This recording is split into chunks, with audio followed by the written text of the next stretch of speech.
Le Nouvel Esprit Public, Philippe Meyer, bonjour.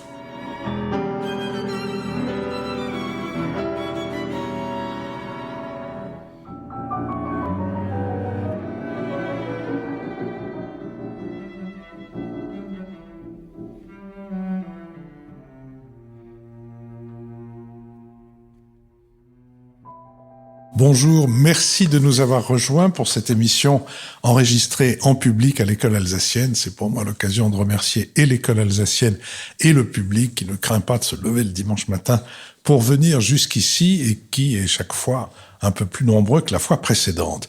Nous allons tenter d'éclairer certains aspects de l'actualité. Nous le ferons avec Nicolas Bavrez, essayiste et avocat, avec Jean-Louis Bourlange, essayiste, puisque la récente dissolution l'a privé de ses fonctions de président de la Commission des Affaires étrangères de l'Assemblée nationale et qui ne s'est pas représenté, Béatrice Gibelin, directrice de la revue Hérodote et fondatrice de l'Institut français de géopolitique, et Marc-Olivier Padis, directeur des études de la Fondation Terra Nova.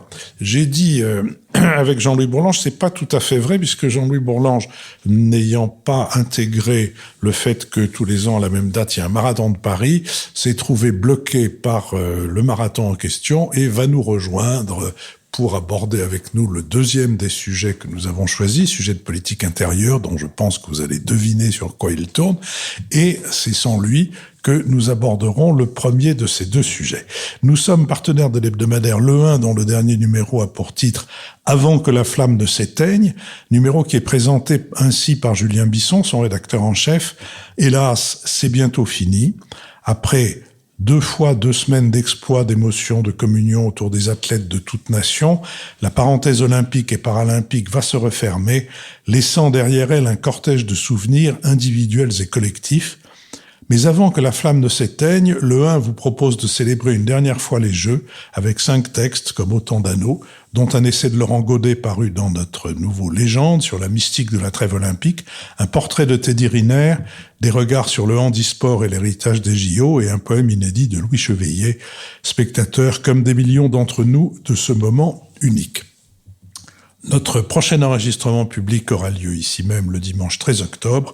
Les inscriptions sont d'ores et déjà ouvertes sur notre site et nous mettrons en ligne mercredi l'enregistrement des échanges que nous aurons tout à l'heure avec le public ici présent. Toutes nos émissions font l'objet d'un compte-rendu analytique ou compendium auquel vous pouvez vous abonner gratuitement. Vous êtes d'ailleurs de plus en plus nombreux à le faire et vous le recevrez dans votre boîte aux lettres de courriel chaque mercredi. Enfin, vous n'oubliez pas que nous ne vivons que grâce à vos contributions et qu'il vous suffit de vous rendre sur notre site pour pouvoir nous soutenir matériellement. Le deuxième des sujets qui devient le premier, dont je viens de vous parler à l'instant, c'est l'arrestation du patron de Telegram et la question qui se pose autour de cette arrestation. Est-ce que c'est une machination? Est-ce que c'est un abus de pouvoir? Ou est-ce que c'est un début de régulation? Arrêté le 24 août au Bourget, le patron de la messagerie cryptée Telegram, Pavel Durov, a été mis en examen le 28 et remis en liberté sous contrôle judiciaire avec obligation de remettre une caution de 5 millions d'euros, de pointer au commissariat 2 fois par semaine et avec l'interdiction de quitter le territoire français. La section de lutte contre la cybercriminalité du parquet de Paris reproche à sa plateforme de ne pas agir contre la diffusion de contenus criminels ou délictueux, ce que l'entreprise réfute. Une loi française adoptée cette année requiert la coopération des plateformes avec les autorités pour éliminer ce type de contenu, et de même, le Digital Services Act européen permet de demander des comptes aux très grandes plateformes dépassant 45 millions d'utilisateurs actifs par mois. L'entreprise assure, elle, qu'elle supprime les contenus terroristes et pédocriminels, mais toutes les ONG travaillant sur le sujet de la pédopornographie constatent depuis des années que la plateforme refuse toute forme de collaboration avec elle, comme avec les forces de l'ordre. Son propre site web explique d'ailleurs qu'elle n'applique pas les demandes basées sur les lois locales, qu'elle considère comme une violation de la liberté d'expression. De façon inédite, le parquet a décidé d'enquêter sur le dirigeant de l'application et non pas seulement sur ses utilisateurs. La peine prévue pour un manquement aux obligations d'une plateforme numérique est d'1 an de prison maximum, mais s'il est reconnu complice d'actes plus graves, il pourrait encourir les mêmes peines que pour des criminels en bande organisée, soit au moins 5 ans de détention. La police française a pu interpeller Pavel Durov sans difficulté, les faits reprochés ayant eu lieu en France et le patron de Telegram ayant la nationalité française, en plus de celle russe et de celle émirati. La justice française envoie ainsi le signal que les patrons des plateformes ne sont pas à l'abri de la prison en cas de non-respect des règles quand leur laisser-aller en matière de modération peut faire les affaires des criminels et des terroristes. Avec près d'1 milliard d'utilisateurs, Telegram, dont le siège social est à Dubaï, est devenu avec WhatsApp l'une des plus importantes messageries du monde. L'entrepreneur qui revendique des idées libertariennes l'a fondé en 2013 avec l'objectif de protéger l'identité et les données de ses usagers par rapport au gouvernement. Son arrestation a créé une onde de choc aussi bien en Russie où Telegram est très populaire qu'aux États-Unis où des entrepreneurs comme Elon Musk ont dénoncé une attaque contre la liberté d'expression. Emmanuel Macron a assuré dans un message publié sur X que l'arrestation de Pavel Durov n'était, je cite, « en rien une décision politique sur cette question ». Marc-Olivier Padis. Oui, ce qui me semble intéressant dans ce sujet, c'est précisément que ce n'est pas une question de liberté d'expression, contrairement à ce que dit le patron de X, ex-Twitter. Je pense que ce qui est intéressant dans ce sujet, c'est qu'on voit commencer à émerger une doctrine juridique de régulation de ces systèmes de communication. Et c'est pas évident de construire cette doctrine, et c'est intéressant de voir comment elle se met en place. Et je pense de façon relativement équilibrée, même si on peut la juger peut-être trop timide malgré tout. Donc, le premier point, c'est qu'il y a un consensus pour dire que les plateformes comme Telegram ne sont pas des éditeurs de contenu. Et donc, ce n'est pas le droit de la presse qui s'applique, ou dans le droit de la presse, l'éditeur est responsable pénalement du contenu de ce qui est publié. Là, ce sont des hébergeurs de contenu, donc c'est un statut juridique différent, et qui sont confrontés à des volumes de publications qui sont particulièrement difficiles à contrôler, puisque, comme Philippe l'a rappelé, 1 milliard d'utilisateurs, évidemment, il y a une question de volume. Ce n'est pas pour autant qu'il faut renoncer à réguler ces outils de communication qui, par leur ampleur, ont un rôle systémique, incontestablement, et même un rôle systémique qui peut être déstabilisant pour les institutions démocratiques, comme on l'a vu dans plusieurs pays, et ça pourrait être le cas chez nous ou en Europe plus largement. Donc ça justifie qu'on s'en occupe. Alors en quoi consiste cette doctrine qui est en train d'émerger en Europe ? C'est tout d'abord que les communications personnelles sont couvertes par le secret. Par exemple, on ne demande pas à la Poste de surveiller ou d'être responsable du contenu des lettres que le facteur distribue. En revanche, les communications publiques doivent être modérées par l'hébergeur. Alors, qu'est-ce qu'on appelle communication publique ? La jurisprudence actuelle en France, c'est plus de 2 personnes. Donc, c'est un juge qui avait dû écouter Georges Brassens, donc pas plus de 2. Or, Telegram, en fait, c'est 2 choses à la fois. C'est un système de messagerie privée, donc de personne à personne, donc interpersonnel, mais c'est aussi une plateforme de contenu qui, à travers des groupes ouverts ou fermés, qui peuvent réunir des milliers ou des dizaines de milliers parfois de personnes. Et dans ce cas-là, on est dans une situation comme une plateforme, un réseau social en réalité. Donc, le texte européen, le Digital Services Act, donc a convenu qu'on pouvait pas faire un contrôle a priori, on peut pas empêcher la publication de contenu, mais il y a une forme de régulation qui est que si un contenu est signalé par des usagers, l'entreprise doit au moins regarder et agir si le contenu est délictueux. Par exemple, si une image pédopornographique est mise en ligne, qu'un usager la signale, l'entreprise a le devoir de la réguler. Et donc là, c'est une régulation par les hébergeurs eux-mêmes. Mais et ça ne pose pas, sur le principe, je trouve que c'est un bon équilibre, ça ne pose pas de difficulté autre que le volume à traiter, parce que le volume est énorme. Et le texte européen donc a précisé en outre qu'il faut clairement un bouton de signalement. Donc comme on voit, si vous avez l'usage des réseaux sociaux, signaler ce contenu, il suffit de cliquer et puis là, on fait remonter l'information. Et puis, on a mis en place aussi ce qu'on appelle un signalement de confiance, c'est-à-dire que certains signalements remontent plus fort que d'autres. Par exemple, si vous êtes une association agréée, reconnue dans la lutte contre la pédocriminalité, par exemple, votre signalement remonte plus fortement auprès de l'entreprise. Donc, ces obligations, elles concernent les très grandes plateformes, comme on l'a dit, plus de 45 millions d'utilisateurs. Or, Telegram déclare qu'en Europe, ils n'ont que 41 millions d'utilisateurs. On pressent que leur niveau de coopération n'est pas... ça donne une idée de leur attitude, quoi. Et d'ailleurs, parce que ce système qui a été mis en place par l'Europe suppose qu'il y ait des échanges entre le régulateur et les entreprises. Et d'ailleurs, c'est ce que demandent les entreprises. Dire d'accord, du contrôle, mais on en discute, etc. Par exemple, l'Allemagne a infligé une amende en 2022 à Telegram, une amende de 5 millions d'euros, parce que Telegram refusait de nommer un représentant pour discuter avec les autorités allemandes. Et donc là, c'est impossible dans ce cadre-là. Et il me semble que c'est ça la question qui justifie l'arrestation, c'est une entreprise peut-elle refuser de coopérer avec des autorités publiques légitimes? Il me semble que la réponse est évidente. Enfin, elle est évidente en Europe, parce que d'un autre côté, on est quand même content que Telegram ne coopère pas trop avec les autorités en Iran ou en Russie. Mais là, c'est un peu la boîte noire. C'est-à-dire, la question, c'est Pavel Durov coopère-t-il, ou Telegram, d'une manière générale, coopère-t-il avec les autorités russes? On sait que l'armée russe utilise Telegram, par exemple, pour ses opérations en Ukraine. Mais là, c'est la boîte noire. Personne n'est capable de répondre à cette question. Entre les experts du numérique, j'ai vu un peu tous les points de vue se confronter. L'impression que ça donne, c'est que la stratégie de Durov, c'est de ne coopérer avec personne pour clarifier ou de donner fortement l'indication qu'il ne coopère pas non plus avec les Russes.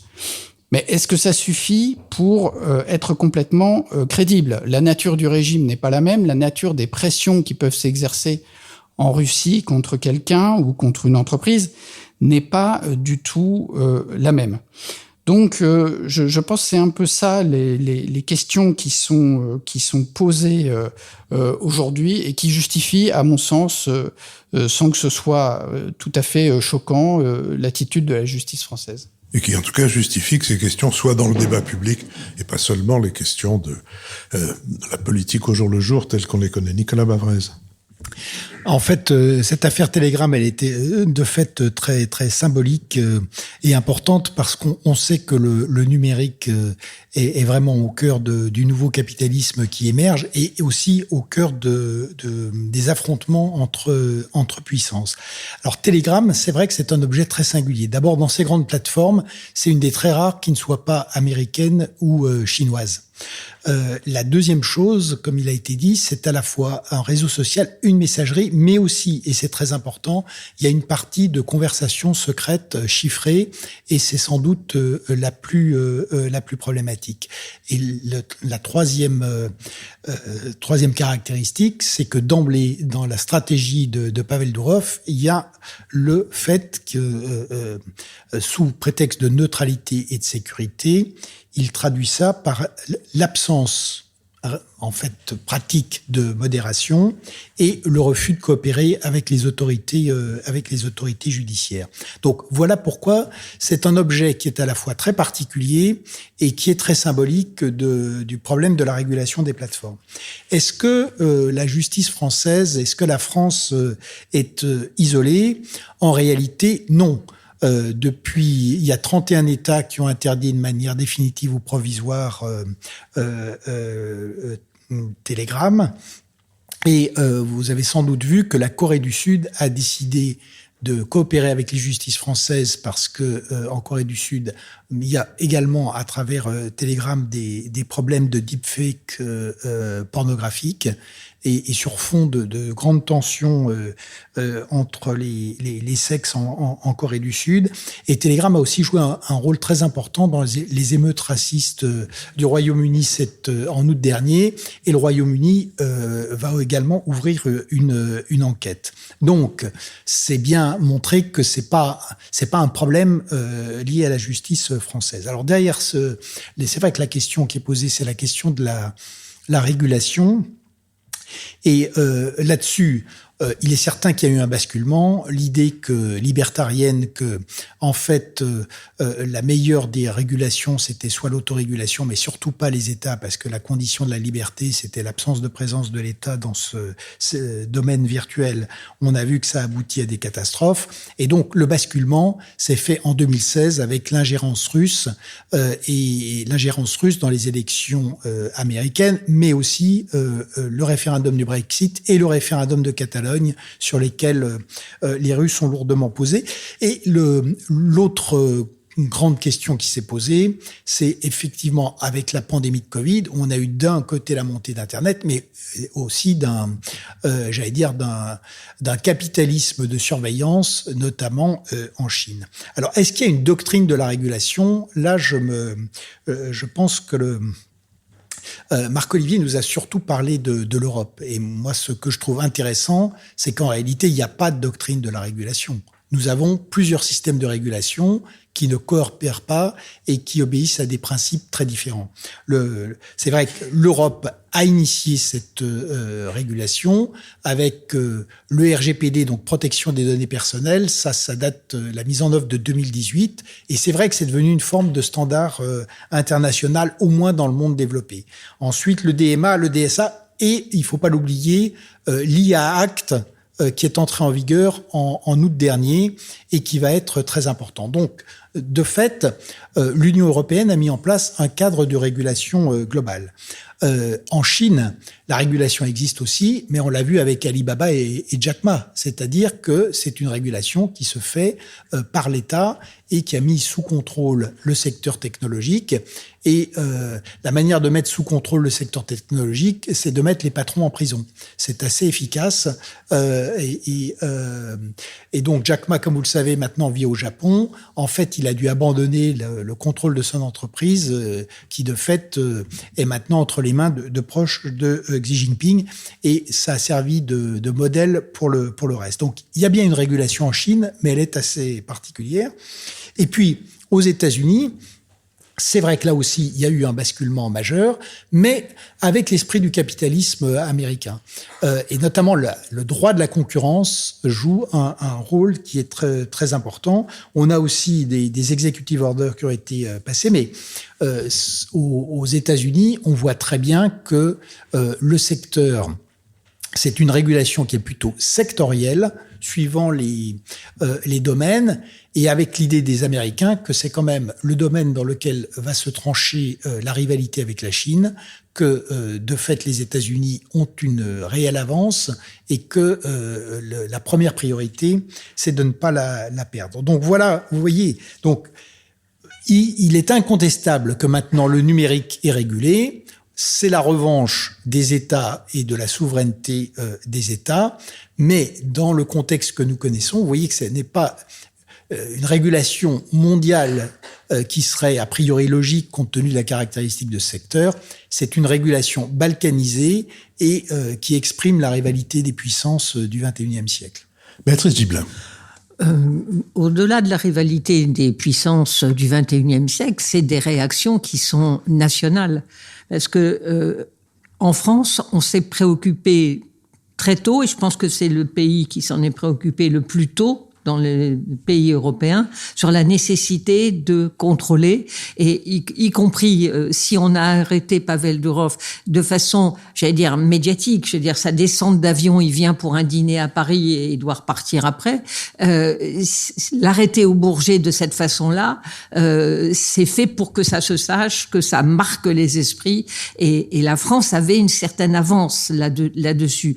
Je pense qu'il y a sur le plan, enfin, on me contredira peut-être, mais sur le plan de la justice, le gouvernement a mis en place des moyens pour essayer de comprendre ce qui se passe et veiller de très près sur la cybercriminalité. Parce que Telegram, on l'a peut-être pas dit assez, c'est quand même dans toute cette opacité un champ pour la criminalité et la cybercriminalité qui est colossal.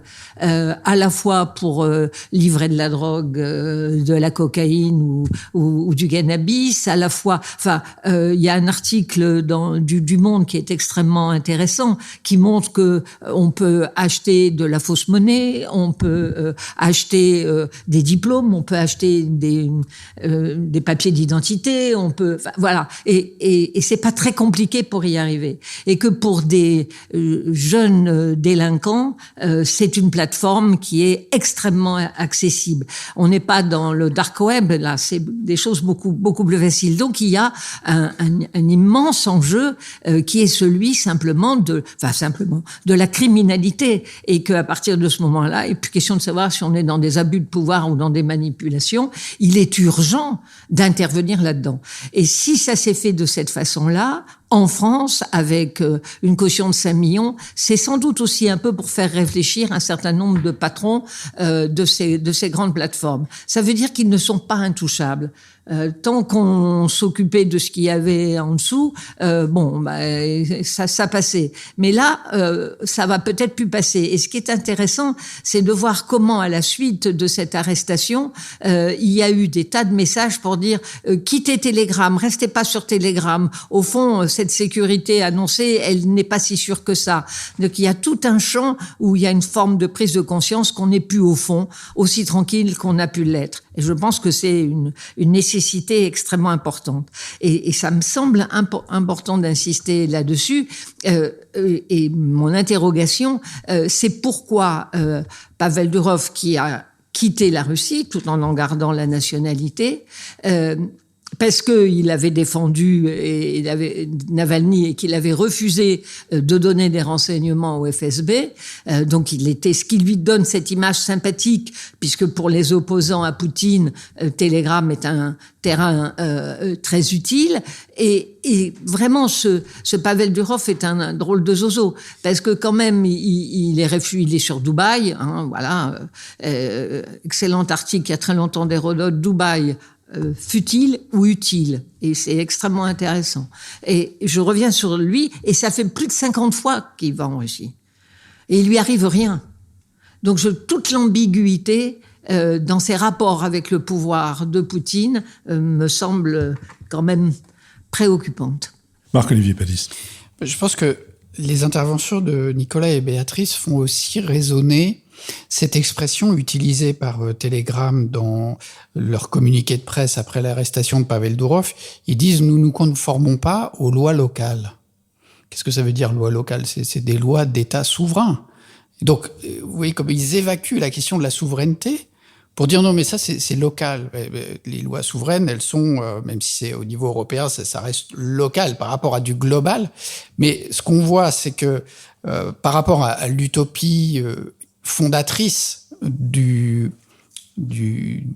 World Wide Web des années 2000, c'était l'idée qu'on aurait un seul système, que ça allait être fluide sur l'ensemble du globe. Et aujourd'hui, on observe une fragmentation, comme l'a dit Nicolas, c'est-à-dire que les régulations européennes sont pas les américaines et les Chinois font encore autrement. Et bon, il y a toujours cet argument qu'utilisent les autorités européennes, c'est que le fait qu'on soit en avance sur la manière de définir la régulation, ça fixe un standard qui pourra devenir mondial, et le RGPD à cet égard fonctionne tout à fait comme ça, parce que même aux États-Unis, les entreprises se rendent compte que en fait peu ou prou ils s'alignent sur les normes que l'Europe a décidées, ce qui est là vraiment un atout normatif de l'Europe. Mais la question, c'est qu'effectivement, donc par rapport à cette utopie initiale d'un système mondial sans frontières, déterritorialisé, on revient maintenant à un système territorialisé est fragmentée, mais je crois qu'il faut l'assumer comme tel, parce que on ne peut pas, au nom d'une utopie libertaire, laisser déstabiliser nos sociétés en laissant diffuser des messages terroristes, des messages de violence, du chantage, une économie clandestine, etc. Et donc, c'est à ça qu'on assiste de plus en plus, probablement. C'est le fait qu'il y a il y a plus un web mondial, il y a des web régionaux, enfin régionaux au sens géographique, macro-régionaux. L'Inde a son système. D'ailleurs, on parle de RUNET pour le système russe. Et les Chinois sont en train d'ailleurs de fermer leur système Internet. En fait, il va y avoir un Internet chinois bouclé sur lui-même. Mais ce n'est pas forcément une évolution. C'est pas forcément une évolution la plus négative finalement pour même la qualité des usagers et pour la sécurité. Manifestement, Jean-Louis Bourlange n'a pas encore triomphé du marathon. Plutôt, le marathon semble avoir triomphé de Jean-Louis Bourlange. Mais cependant, en bon camarade, pour lui laisser le temps d'arriver, je vais inverser l'ordre de nos interventions habituelles et je vais vous proposer de passer maintenant à la séquence qui normalement termine nos enregistrements, c'est-à-dire la séquence des brèves. Et je l'ouvrirai moi-même, d'abord, quand même, en revenant aussi, comme le fait le 1 sur les Jeux Olympiques et Paralympiques, et puisque c'est le dernier jour aujourd'hui, et en tirant mon chapeau à Thomas Joly et à tous les gens, les innombrables gens dont on ne connaîtra probablement jamais le nom, mais qui ont travaillé avec lui. Et pour moi, d'avoir pu suivre ces Jeux Olympiques, ça a été véritablement le déconfinement. Le déconfinement a été réalisé par ces Jeux. Et puis je voudrais signaler le dernier livre de Michel Vinocq, Pompe funèbre, en s'appuyant sur Michelet qui définissait l'histoire comme une résurrection. Vinocq, à travers le récit de la mort et des funérailles d'une vingtaine de personnages capitaux, donne à voir l'essentiel de leur vie et propose une histoire cursive et alerte de la Troisième République. On y trouvera des visites à de grands écrivains, Hugo, Zola, Jules Vallès, Péguy, tous mêlés à la vie politique de leur temps, de grands intellectuels, Michelet, qui d'ailleurs a été enterré 3 fois, Renan, Pasteur, des acteurs capitaux des nombreux combats de l'époque, Gambetta, dont je pense que tous ceux qui liront le chapitre consacré à Gambetta acquerront ou verront revivifier leur admiration pour cet homme, Thiers, Jaurès, des méconnus comme Sadi Carnot, des défavorablement connus comme Félix Faure, d'admirables oubliés comme Louis Rossel, le patriote intransigeant, des féministes révolutionnaires comme Louise Michel, réformatrices comme George Sand, hésitantes comme Louise Collet, à qui Flaubert a écrit tant de lettres que nous avons alors que nous n'avons pas les réponses de Louise Collet. Je ne propose pas ici une haie d'honneur, écrit Michel Vinocq. Je retrace à grands traits l'existence d'une vingtaine de personnalités qui ont compté dans notre histoire, sans brûler l'encens et sans agiter le fouet. Je ne cache pas pour autant mes sympathies et plus rarement mes répulsions, car ces morts vivent en moi, même si je ne veux pas me laisser prendre au mirage du passé. Voilà, c'est le tranquille mélange d'érudition et de conviction qui est la marque du biographe de Clémenceau, de Flaubert et de Madame de Staël, qu'est Michel Vinocq. Béatrice Gillet. Ben moi, je vais vous parler d'un livre que je suis en train de lire, que j'ai pas terminé, qui est le dernier roman de Kamel Daoud. Houri, que certains d'entre vous ont déjà lu. Vous savez, Kamel Daoud est maintenant exilé en France, puisqu'il ne peut pas écrire en Algérie, en tout cas sur un certain nombre de sujets. Et pour écrire ce roman sur la guerre civile, qu'on devrait plutôt parler de barbarie plutôt que de civile d'ailleurs, pendant les années de plomb, c'était les années 90, les 10 années terribles qu'il y a eu en Algérie. Or, une loi interdit depuis 2005, au nom de la réconciliation nationale, d'évoquer même ce qui a pu se passer pendant ces 10 ans-là. Alors, ce roman n'est pas parfait. Son style et que certains trouvent très poétique, évoquant une poésie orientale.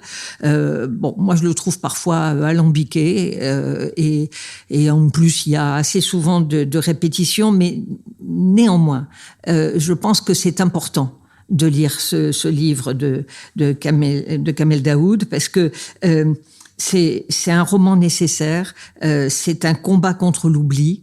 Et je crois que toute nation qui met ses tragédies sous le boisseau sera, j'allais dire, rattrapée par ces tragédies un jour ou l'autre. Nicolas Bavrez. Je voulais profiter de cet interlude pour rappeler que c'est bien le marathon des Jeux paralympiques qui retarde Jean-Louis Bourlange et non pas le marathon de Paris. Alors, on ne se concerte pas, et moi aussi je voulais vous recommander le livre de Kamel Daoud, également à la lumière, puisque ce week-end c'est le week-end de l'élection présidentielle en Algérie. Alors c'est une élection sur laquelle il n'y a pas de risque d'incertitude ou de doute sur le résultat. Donc le président Tebboune va être réélu, évidemment, mais ce livre est important pour la raison qui a été très bien rappelé par Béatrice Gibert, c'est-à-dire que aujourd'hui dans l'Algérie, la guerre qui pèse aujourd'hui très fortement sur le destin tragique de ce pays, c'est la guerre civile des années 90, alors qu'on a un système de pouvoir qui continue à entretenir et à être fondé et à fonder sa légitimité sur le mythe et les mythes de la guerre d'indépendance. Et c'est le Meursault contre-enquête était un livre magistral. Celui-là, effectivement, est plus touffu, plus compliqué, mais il est très beau et il éclaire la guerre civile avec un certain nombre d'angles de témoignages qui vont d'une rescapée des massacres à un libraire qui est obligé de vendre des livres religieux, et donc c'est une vraie réussite. Marc-Olivier Badis. Dans la rentrée littéraire, ma curiosité a été attirée par le nouveau livre de Yasmina Reza, Récits de certains faits, chez Flammarion. Ces faits sont de deux natures différentes. D'une part, elle a suivi beaucoup d'audiences dans des procès d'assises, à Paris et en province. Et d'autre part, elle raconte des événements de la vie quotidienne, des rencontres. Apparemment, elle vit à Venise. Des dialogues, des petits morceaux de vie. Et j'ai trouvé ça vraiment très fort. Il ne s'agit pas, quand elle parle des procès, de compte-rendu d'audience, comme on en lit dans la presse, qui sont parfois très bien faits d'ailleurs. Le livre est d'ailleurs dédié aux journalistes du Monde et de Libération qui tiennent ces chroniques, notamment Pascal Robert-Diard et Stéphane Durand-Soufflant. Donc elle ne cherche pas à présenter les procès en reliant les situations à des espèces de phénomènes sociétaux plus ou moins généraux et qui partent dans des généralités. Elle procède tout à fait autrement. Je pense qu'elle affirme tranquillement, sans emphase, sans sentimentalisme, sans moraline, un discours différent, un discours personnel, littéraire finalement, face au discours judiciaire. Et elle montre à quel point un regard personnel qui est assumé à nouveau tranquillement à la première personne peut changer les perspectives et je ne sais pas si on peut dire supplanter, mais en tout cas venir en parallèle du récit construit par l'institution judiciaire. Je vous remercie. Nous aurons épuisé toutes les ressources, toutes les ruses que la camaraderie a pu nous dicter pour attendre notre camarade. Mais cette fois-ci, l'heure a sonné et nous allons nous intéresser à ce Premier ministre longtemps attendu et attendu au tournant. Au 60e jour après le second tour des législatives, le chef de l'État a nommé Michel Barnier Premier ministre. Âgé de 73 ans, il affiche un parcours qui fut longtemps un parcours obligé avant que la carrière politique ne favorise des circuits plus courts.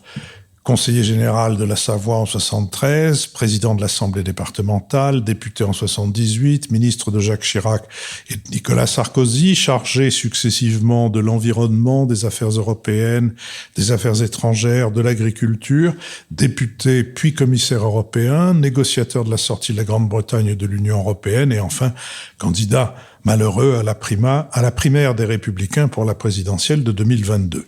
Il succède à Gabriel Attal, dont le mandat de 8 mois aura été le plus court de la Ve République. Une autre étape démarre désormais, qui s'annonce tout aussi laborieuse que la précédente, l'élaboration d'un programme de gouvernement.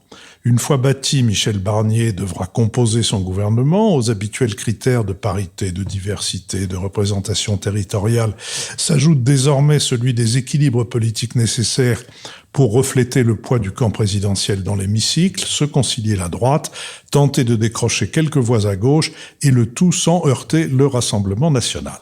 Restera enfin la dernière épreuve, celle pour Emmanuel Macron, celle pour laquelle Emmanuel Macron l'a choisi, faire face à la division de l'hémicycle en 3 blocs, chacun minoritaire. Michel Barnier doit construire une coalition qui puisse au moins permettre l'adoption du budget 2025 d'ici au 13 septembre, sur fond de dérapage des comptes publics. Au Palais Bourbon, la situation s'annonce difficile. Son groupe, les Républicains, est le 5e de l'Assemblée nationale avec seulement 47 députés. Et si la gauche a fustigé le choix d'Emmanuel Macron, LFI et des mouvements de jeunesse ont appelé hier à une marche contre le coup de force du président de la République, la droite s'est réjouie de la nomination d'un des siens, quand le Rassemblement national, lui, a décidé d'adopter pour l'heure une position neutre, tandis que les fidèles d'Emmanuel Macron ont fait part de leur réticence. Au lendemain de sa nomination, le nouveau chef du gouvernement a accordé son premier entretien au journal télévisé de 20h de TF1. C'était vendredi soir. Interrogé sur la très controversée réforme des retraites adoptée l'an passé par 49.3 sur fond de forte mobilisation dans la rue, le nouveau Premier ministre a déclaré vouloir ouvrir le débat pour une amélioration. Michel Barnier n'a pas exclu d'introduire la proportionnelle qui permettrait de voter pour des listes et non plus au scrutin uninominal à 2 tours. Ses priorités affichées sont l'immigration, le travail, la dette et les services publics. Sur cette question, Béatrice Gibelin. Eh bien, après avoir entendu la présentation de Philippe Meyer, on se demande vraiment pourquoi Barnier, à 73 ans, a accepté d'aller se mettre dans un bourbier pareil. Parce que quand on écoute tout ce qui l'attend, le nombre d'obstacles, les épées de Damoclès divers et variés qui pèsent sur sa tête, franchement, il faut avoir un sens du devoir très développé pour ou avoir une envie rentrée d'être dans la lumière totale pour accepter un poste pareil. Alors, il est sûr qu'il y avait une grande lassitude, je pense, d'une grande partie des Français. Alors ça vient, ce Premier ministre, il se décide, il va le choisir, et que la surprise a été quand même effectivement que ce soit un élu d'un parti qui est devenu presque croupion à l'Assemblée nationale, un peu plus de 40 députés, et puis c'est lui qui est premier ministre. Je pense que quoi que la gauche en dise et comment elle le crie très très fort, mais c'est pas parce qu'elle le crie très fort qu'elle a raison. Je pense qu'elle porte une lourde responsabilité dans cette situation. Je crois qu'elle a rendu service à Macron, qui n'a jamais vraiment eu envie d'avoir un Premier ministre de gauche, puisqu'il est quand même très clairement à droite, donc pas envie d'avoir d'une cohabitation avec quelqu'un de gauche. On se dit toujours, ah oui, mais il y a eu des cohabitations. Bah oui, mais il y avait des majorités à l'Assemblée nationale. Donc à ce moment-là, le président était bien contraint de devoir nommer. Que je sache, le nouveau Front populaire n'est pas majoritaire, même s'il est arrivé, et pas tant que ça, en tête en nombre de députés. Mais je pense que la déclaration d'entrée de jeu de Mélenchon, 3 minutes après l'annonce des résultats, de dire notre programme et tout notre programme et rien d'autre, a fermé d'entrée de jeu la porte, parce que je pense que Mélenchon voulait la fermer. Et je pense que Mélenchon ne tenait absolument pas à ce qu'on ait en plus un socialiste qui aurait pu être un ancien Premier ministre de François Hollande, qui aurait pu être nommé Premier ministre. Mais enfin, très sincèrement, je pense que ça n'a jamais été une hypothèse extrêmement sérieuse.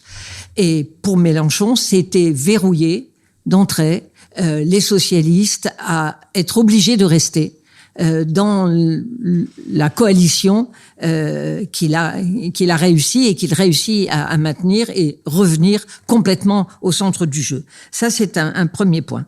Et ce qui est intéressant, c'est qu'il y a eu Front républicain. Ça veut dire quand même que presque 3/4 des Français ne veulent pas d'avoir avoir l'extrême droite au pouvoir, ce qui est quand même une donnée extrêmement importante. C'est vrai que la gauche a peut-être plus voté, les électeurs de gauche ont peut-être plus voté pour les candidats de droite pour éviter l'arrivée de l'extrême droite au pouvoir. Mais il est vrai aussi qu'il y a des tas de gens de droite qui sont allés voter pour des candidats de gauche, y compris quand c'était des candidats LFI. Mais ce Front républicain n'a tenu que le temps de l'élection. On ne l'a jamais appliqué après, en se disant, mais au fond, on fait un front républicain pour l'extrême droite, comment on peut le prolonger dans le cadre de l'Assemblée nationale? Or, le fait de dire non d'entrée de jeu, et la gauche annonce une motion de censure d'entrée. Je veux dire, à la limite, Barnier n'avait pas ouvert la bouche qu'on savait que ce serait une motion de censure, oblige véritablement pour beaucoup, enfin, je pense que les conséquences pour beaucoup d'électeurs, c'est effectivement de se dire à quoi ça sert d'aller voter. Et je vais finir parce que ça me semble absolument dramatique dans la stratégie de Mélenchon, c'est de pousser des démocrates à cesser d'aller voter pour ne garder que son électorat radical. Et dans son électorat radical, dans une opposition à Marine Le Pen en 2027, qui est son objectif et le seul de sa stratégie de gauche, c'est arriver à cet affrontement en espérant que c'est lui qui emporte la mise. Je pense que si on veut analyser ce qui s'est passé pendant cette période d'attente d'un Premier ministre, et notamment ce qui s'est passé à gauche, il faut citer Marx, enfin Groucho Marx, qui disait « Je vous céderai volontiers ma place, malheureusement elle est occupée ». Marc-Olivier Padis. Béatrice a rappelé que une part de l'opinion a sans doute ressenti de la lassitude après 51 jours d'attente, mais moi je crois qu'on n'a pas fini d'attendre parce qu'il va y avoir d'autres épisodes. La réalité politique, c'est qu'il n'y a pas de majorité à l'Assemblée nationale et que Michel Barnier, à la fois au moment de son intervention à la passation des pouvoirs dans la cour de l'hôtel Matignon et sur le plateau de TF1, n'a pas expliqué comment il allait commencer à constituer une coalition. Lui-même n'est pas député, ce qui en soi constituerait une anomalie dans un régime parlementaire. Mais on ne sait pas avec quel groupe il compte, c'est la seule question qui compte. En outre, je suis assez d'accord avec ce qu'a dit Béatrice sur les responsabilités de la gauche. Neutraliser le Rassemblement national, c'était assez facile. Il suffisait de continuer le front républicain auquel les électeurs se sont pliés dans la douleur. Mais il y a des gens qui font de la politique et il y a des gens qui font du témoignage. Le Rassemblement national fait de la politique. La gauche fait du témoignage. Regardez comme mes mains sont blanches. Ça ne donne pas le même résultat. À votre avis, qui gagne au bout du compte? Moi, je crois que Michel Barnier, pour revenir à lui, il a le profil pour franchir la première vague, si vous me permettez cette métaphore encore un peu estivale. Et la première vague, c'est la censure immédiate au Parlement, la censure automatique immédiate au Parlement. Ça, le président de la République a obtenu des garanties pour qu'il franchisse cette vague-là. Mais après, il y a d'autres vagues. Et la première vague, c'est le budget.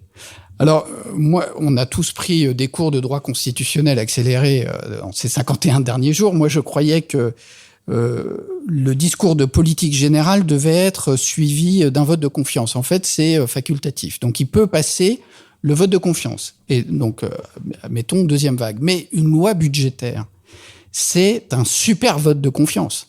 Parce qu'en fait, c'est un discours de politique générale, la loi budgétaire. Dans la loi budgétaire, il y a tous les arbitrages qui emportent les choix politiques. Donc, en fait, il va faire un discours de politique générale qui est le budget. Et la question, le texte du budget, il arrive le premier mardi d'octobre devant le Parlement. Et il a jusqu'à décembre pour être voté. Si le budget n'est pas voté, alors là aussi, tous les spécialistes de droit constitutionnel ont été interrogés. On ne sait pas où on va. Ça n'est jamais arrivé et on entre en terre inconnue complète. Et c'est bien clair que la nomination du directeur de cabinet, Jérôme Fournel, qui a été le directeur de cabinet de Bruno Le Maire à Bercy et qui est l'ancien directeur général des finances publiques, on sent bien qu'il est là pour que le budget soit voté et que Michel Barnier est là pour aller expliquer à Bruxelles que le déficit est à 6%, mais que tout va bien, on va être dans les clous très très vite, comme on le dit depuis 20 ans. Ça, je pense qu'on voit en gros jusque-là. Si on arrive à ça, c'est déjà le bout du monde.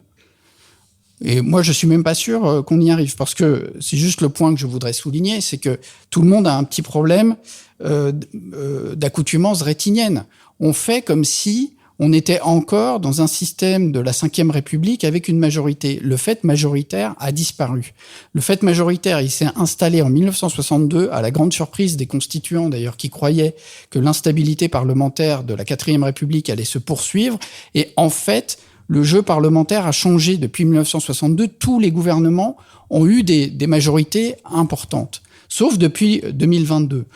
En 2022, Emmanuel Macron a pu faire semblant qu'il avait une majorité. Il a fait, comme ont toujours fait les autres présidents, il a nommé et roulé jeunesse, le Parlement suit. Mais ça a été compliqué avec Elisabeth Borne et avec Gabriel Attal. Mais pourquoi est-ce qu'Elisabeth Borne a échappé à une censure parlementaire ? Pour une raison très simple, c'est que s'il y avait censure parlementaire, il y a un système de poids et contrepoids, comme on dit, le président pouvait dissoudre. Et donc, les députés hésitent quand même à renverser un gouvernement. S'il y a dissolution derrière, ça les renvoie dans leur circonscription, il faut faire campagne. Après 18 mois ou même 24 mois, ce qu'ils ont connu, c'est pas très confortable. Maintenant, il n'y a plus de pouvoir de dissolution. Pendant 1 an, enfin maintenant 10 mois. Donc, qu'est-ce qui empêche les députés de faire des motions de censure ? Rien du tout. Et quand on a un Parlement divisé en 3, avec 2 groupes qui veulent rien faire, je vois mal comment on échappe à des motions de censure. En tout cas, c'est la première question à laquelle Michel Barnier doit répondre, c'est comment est-ce qu'il va constituer une majorité ? Et on lui pose à peine la question. Moi, c'est ça que je trouve un peu étrange, parce que je pense que la tripartition politique, elle est installée pour longtemps, et que la Ve République majoritaire reviendra pas dans son lit par magie. Nicolas Bavrez. C'est vrai que la nomination de Michel Barnier, dans la séquence absolument insensée de la dissolution, où Emmanuel Macron a quand même réussi à mettre sur le toit les institutions dont il est théoriquement le garant, par rapport à ce côté tout à fait insensé, c'est un choix qui est plutôt rationnel. Comme il a été dit précédemment, compte tenu de la configuration, l'idéal, il fait pas de doute que c'était Bernard Cazeneuve. Mais Bernard Cazeneuve, à partir du moment où le Parti socialiste expliquait contre toute raison qu'il allait voter une motion de censure contre Bernard Cazeneuve, il y avait plus d'espace. Alors, Michel Barnier, en quoi est-ce que c'est quelque chose de raisonnable, même si la situation est très compliquée? Parce que effectivement, il est expérimenté, c'est un bon négociateur, il est crédible pour les institutions européennes et les dirigeants européens, est connu, et il est crédible pour les marchés financiers. J'ajoute qu'il a quand même une caractéristique particulière dans la classe politique française, c'est qu'il a vraiment fait des choses. Il en a fait au moins 2, les Jeux Olympiques d'Albertville en 92, et puis la négociation du Brexit. Et dans les 2 cas, ça n'était pas facile. Alors, qu'est-ce qui peut, effectivement, normalement, c'est une mission impossible. En quoi il a 2 atouts? Incarner la stabilité qui, en fait, est la vraie demande des Français et remettre un peu de visibilité et de prévisibilité dans le système. Et la deuxième chose, comme normalement, il n'est pas en course pour l'élection présidentielle, c'est vrai qu'il peut être crédible pour défendre d'une certaine manière l'idée de quelqu'un qui, en dehors d'ambition personnelle, essaye de poursuivre vraiment le bien commun dans une situation très très compliquée. Alors, il y a 2 problèmes. Le problème politique sur lequel je vais revenir brièvement, et puis ensuite le problème de fond. Il a dit 3 mots face à Gabriel Attal: rupture, vérité et respect. Et je crois que la rupture, c'est le problème qui a été évoqué sur la composition du gouvernement et derrière quelle coalition. En fait, il n'aura jamais de majorité. Il peut pas y avoir de majorité. Le but, c'est pas d'avoir une majorité, c'est d'éviter d'avoir 289 députés qui votent la motion de censure. Et donc, voilà. Vous voyez à quel point les propos de Nicolas sont approuvés par l'Assemblée. Voilà. J'étais là pour chauffer la salle dans la pièce de l'arrivée de Jean-Louis, qui était en train de négocier avec Michel Barnier précisément sa place dans le prochain gouvernement. Mais il va pouvoir nous en parler. On comprend que ça a été long. Donc, problème politique, c'est que c'est pas d'avoir une majorité. Et par exemple, pour le budget ou le projet de loi de financement de la sécurité sociale, là, on peut faire du 49.3 tant qu'on veut. Et donc, le problème, les autres textes, c'est autre chose. Mais pour cette partie financière, et si, effectivement, quand vous regardez cette curiosité, mais on revient vraiment à la 4e République, c'est-à-dire qu'à la 4e République, le président du Conseil était un homme du groupe pivot. Et LR, c'est exactement le groupe pivot de la 4e République. C'est vrai que il y a 47 députés, c'est tout petit par rapport au Rassemblement national ou au Nouveau Front populaire, mais comme c'est le pivot, bah c'est quelqu'un de ce parti que revient de diriger le gouvernement. Et donc, grosso modo, il va pouvoir compter sur 200 députés. Donc, il est loin de la majorité, mais tant que le RN est neutralisé, c'est 126, 200 plus 126, ça vous fait 326, et donc ça vous permet d'éviter d'avoir une majorité en face de vous. Alors, évidemment, ça limite très fortement ce que vous pourrez faire. Et qu'est-ce que doit faire avant tout Michel Barnier ? Ben, c'est gérer la crise financière. On a rappelé le choix de son directeur de cabinet. Et en fait, ce qu'on a appris, on est dans une situation complètement schizophrène, qui est pas sans rappeler la Grèce avec les Jeux d'Athènes en 2004 et la faillite en 2009. C'est-à-dire que c'est vrai qu'il y a cette parenthèse enchantée des Jeux, mais derrière, on a vu les vrais chiffres, le vrai bilan de Gabriel Attal et de Bruno Le Maire. C'est un déficit à 5,6 pour 2024, 6,2 2025, 6,7 2026, entre 6,5 et 6,7 2027. Une dette publique qui va monter à 125% du PIB pour 2027. Et avec ces chiffres, ça veut dire que la charge de la dette va approcher 100 milliards d'euros par an, alors qu'elle était à 40 milliards en 2023. Donc, vous voyez la dimension du choc. Et avec donc 2 échéances très rapides. Le 20 septembre, pour le plan structurel à présenter à la Commission, on a demandé déjà un report cette nuit. Et par ailleurs, théoriquement, la LOLF dit que le budget doit être présenté le 1er octobre. Là aussi, il y aura sûrement un délai. Mais il n'en reste pas moins qu'il va falloir essayer de reprendre le contrôle des finances publiques. Et ça, c'est vraiment le cœur du problème. Et la dernière chose sur le respect, c'est et c'est là où peut-être s'ouvre un espace pour lui, c'est ce qu'il a annoncé, c'est-à-dire que un changement de méthode et de philosophie politique. Le changement de méthode, c'est qu'enfin, qu'il n'y a jamais eu de Premier ministre depuis 2017 quand même, et donc enfin, on aurait un président qui préside et un gouvernement qui gouverne, et non pas un président qui gouverne et formule qui a spectaculairement échoué.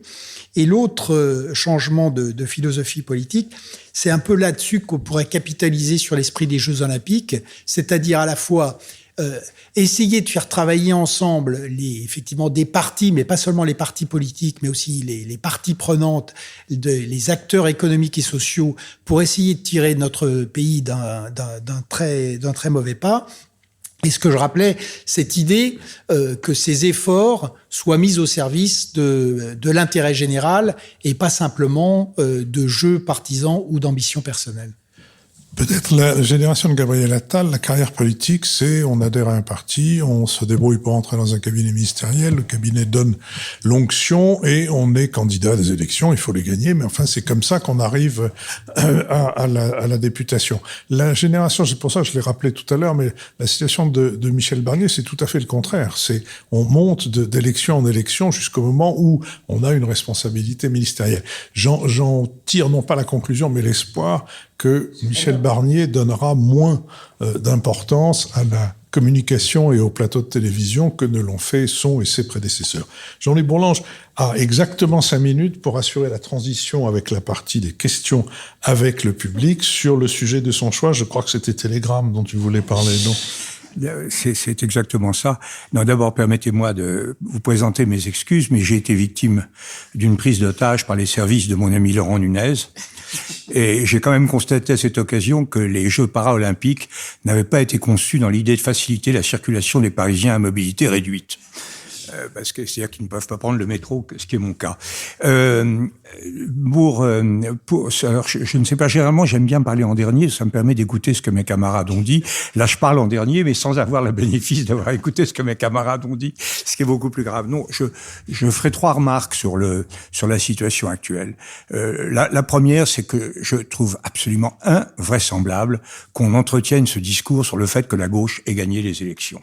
C'est totalement faux. Nous avons 3 blocs différents, structurés différemment, un très unitaire autour de Madame Le Pen, un complètement décomposé idéologiquement, mais mythologiquement rassemblé comme celui de la gauche, et un 3e bloc qui est, lui, assez profondément uni, contrairement à ce qu'on dit, mais divisé par des querelles politiciennes dans la perspective des présidentielles. C'est quand même tout à fait impressionnant de voir cela, et il est évident que si on raisonne en termes de voix, c'est le Rassemblement national qui a gagné.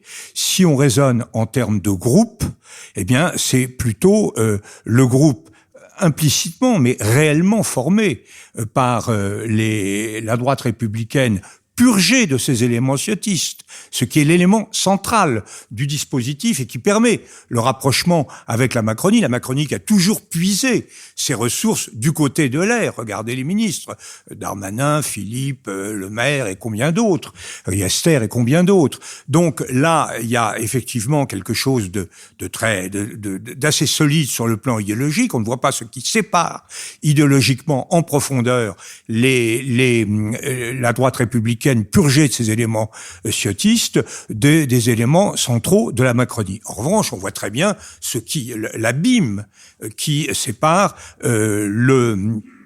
une grande partie des socialistes de LFI, une partie aussi des Verts, mais pas tout, loin de là, et des communistes. Ce sont des gens qui sont en situation d'opposition les uns aux autres extrêmement forte. Donc je ne vois absolument pas, ni sur le plan idéologique, ni sur le plan du nombre des voix, ni sur le plan de la cohérence des groupes, au nom de quoi on peut dire qu'un groupe a gagné plutôt qu'un autre. On est dans une situation extrêmement difficile de situation ternaire. J'ajouterais sur ce plan-là que j'ai fait une découverte. Pendant la mois d'été, j'ai relu attentivement, je voulais en faire ma brève, tous les articles que mon excellent ami Gérard Grimbert a écrits dans Commentaires sur le socialisme. Et j'ai fait une découverte dont je vous fais part, c'est que les socialistes en France n'existent pas. Et ils n'ont jamais existé depuis le Congrès de Tours. Il y a eu des socialistes, parfois sympathiques, parfois compétents, parfois ouverts, parfois sectaires, incompétents et antipathiques, ça c'est normal, c'est la vie des partis, mais il n'y a jamais eu de parti socialiste ayant une doctrine politique, une doctrine internationale, une doctrine économique et sociale autonome. Ce n'est pas pour rien qu'on les a appelés pendant des décennies la gauche non communiste. Et quand on voyait les déclarations de Blum, grand Blum, j'ai une admiration sans borne pour Blum du procès de Riom, on voit bien qu'il ne sait pas où il est. Quand il parle de dictature du prolétariat, quand il parle de troisième internationale dès les années 20, quand il parle du foyer à maintenir avec les communistes, on ne sait pas où ils sont. Et Grimbert vient de donner dans Télos une très bonne analyse en expliquant que quand on sonde attentivement les électeurs de gauche, on s'aperçoit de deux choses qui sont quand même le signe d'un rapport un peu schizophrénique au réel. Premièrement, ils sont massivement hostiles à LFI et à son leader Jean-Luc Mélenchon. Et deuxièmement, ils sont massivement favorables à l'union de la gauche. Alors là, on se prend à rêver. Et je crois que c'est quand même même un signe extrêmement grave. Ça, c'est la première remarque. Bon. La deuxième remarque, la deuxième C'était remarque. la partie brève. La deuxième remarque, c'est pour dire que moi, je salue Michel Barnier, qui est vraiment un ami de 50 ans. Alors, les amis de 50 ans, c'est beaucoup plus solide que les amis de 30 ans. Je crois qu'il a un ensemble de qualités qui lui permet de faire face à une situation difficile, mais je crois qu'il a un choix. Et on voit bien qu'il côtoyait ce choix dans sa déclaration de vendredi aux Français sur TF1. Si vous voulez, il y a eu dans l'histoire de la Troisième et de la Quatrième République, il y a eu deux grandes crises. Il y a eu la crise de 34, 6 février, avec des morts partout dans les Champs-Élysées, et on a fait appel à un homme, à un sage, une sorte de Cazeneuve, c'était Gaston Doumergue, qui était radical, mais qui n'était pas cartéliste. Donc il était à la fois proche et éloigné. On a fait appel à Doumergue. Et puis, en 54, on a eu la crise massive liée à la défaite de Dien Bien Phu, et on a fait appel à Mendès France. Et là, on a eu en face de nous deux catégories d'hommes politiques très différents. Doumergue a décidé d'être un large sourire derrière lequel il n'y avait rien. Très sympathique, très bien. Et ce qu'il résume le mieux, c'est cette phrase que j'ai toujours trouvée admirable. Il venait de Tournefeuille, qui est une commune proche de Toulouse. Et il a déclaré à l'Assemblée nationale cette phrase dont je vous prie de méditer à la profondeur. Je tiens à dire à cette Assemblée qu'il n'y a pas plus loin de Paris à Tournefeuille que de Tournefeuille à Paris. C'est-à-dire qu'il était prêt à repartir. Bon, mais effectivement, il n'en est rien sorti. On a mis Tardieu, on a essayé de faire des choses. Bon, Mendès France a le contraire. Mendès France a essayé et a largement réussi à poser tous les problèmes qui étaient pendants et à leur apporter des solutions qui ont plu ou qui n'ont pas plu.